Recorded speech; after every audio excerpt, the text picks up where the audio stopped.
કોઠારા તાલુકા અબડાસા વિશ્વ હિન્દુ પરિષદ દ્વારા ધર્મ પ્રસાર બેઠકનું આયોજન કરવામાં આવ્યું।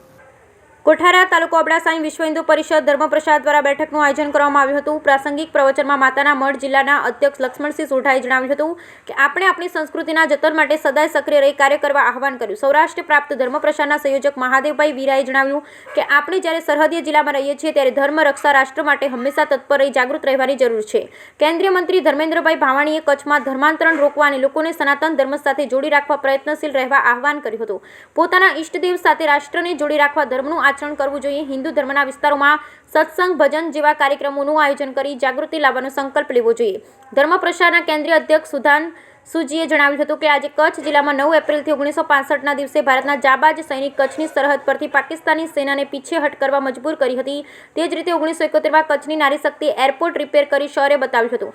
ધર્મ પ્રસાર દ્વારા કચ્છના મંદિરોની રક્ષા, સાધુ સંતોની રક્ષા, બહેની દીકરીઓની રક્ષા સાથે ગાયો માતાને બચાવવાનું કાર્ય આપણે સુરવીરતાથી કરવું જોઈએ। આપણા શરીરમાં જ્યાં સુધી પ્રાણ હોય ત્યાં સુધી આ કાર્યને ચાલુ રાખવું જોઈએ જેથી આપણી ભાવિ પેઢી હિન્દુ તરીકે ગૌરવ લઈ શકે। આજે ભારતના 407 જિલ્લા સંવેદનશીલ જિલ્લા છે, ત્યાં ખૂબ જ પ્રગતિની જરૂર છે। સૌરાષ્ટ્ર પ્રાંતમાં 6 જિલ્લા સંવેદનશીલ છે। ધર્મ પ્રસાર દ્વારા ગત દિવસમાં 1,45,000 લોકોને ધર્માંતરિત થતા રોક્યા હતા। હાલમાં ભારતમાં વિશ્વ હિન્દુ પરિષદ દ્વારા 70,000 ગામોમાં સમિતિ બનાવવામાં આવી છે।